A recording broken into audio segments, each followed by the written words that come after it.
वर्ग आणि माझे प्रिय मित्रमैत्रिणींनो, शुभ संध्याकाळ आणि सर्वांना नारळी पौर्णिमेच्या हार्दिक शुभेच्छा।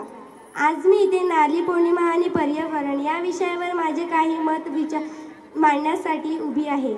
आपल्याला माहित आहे की नारळी पौर्णिमा हा कोळी समाजातील एक अत्यंत पवित्र सण आहे। या दिवशी समुद्राचे पूजन करून नारळ अर्पण केले जाते। हा सण मासेमारीच्या नव्या हंगामाची सुरुवात करते, परंतु या परंपरेत फक्त श्रद्धा नाही तर पर्यावरणविषयी एक सूक्ष्म संदेशही आहे।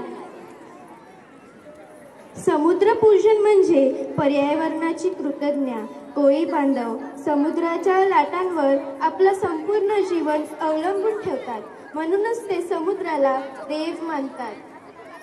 नारळी पौर्णिमेला समुद्राला नारळ अर्पण करून त्याची पूजन करणे ही निसर्गाच्या शक्तीला नम्र अभिवादन आहे। हे आपल्याला शिकवतं की फक्त निसर्ग उपयोगाची गोष्ट नसून पूजनीय सुद्धा आहे। पर्यावरणाच्या सामान्य काळाची गरज। आज आपण पाहतो की समुद्र प्रदूषण, प्लास्टिक वापर, विलोपनाच्या मार्गावर असलेल्या मासे या सगळ्यांमुळे समुद्राच्या परिसंस्थेवर परिणाम होत आहे।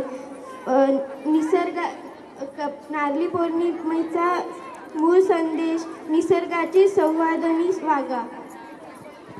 पर्यावरणपूर्ण साजरा करताना आपण नारळी पौर्णिमा, गणेशोत्सव, दिवाळी हे सर्व सण साजरा करताना पर्यावरणाचे विचार केले पाहिजे। नारळ समुद्रात अर्पण करताना त्यात प्लास्टिक व विविध सजावट न वापरावे। समुद्र किनारा स्वच्छ ठेवा आणि मासेमारी करताना समुद्रातील जीव व विविधतेचे रक्षण करावे। आज आपण ठरवूया की सजावट करताना समुद्राचे सण वापरू। आणि धन्यवाद।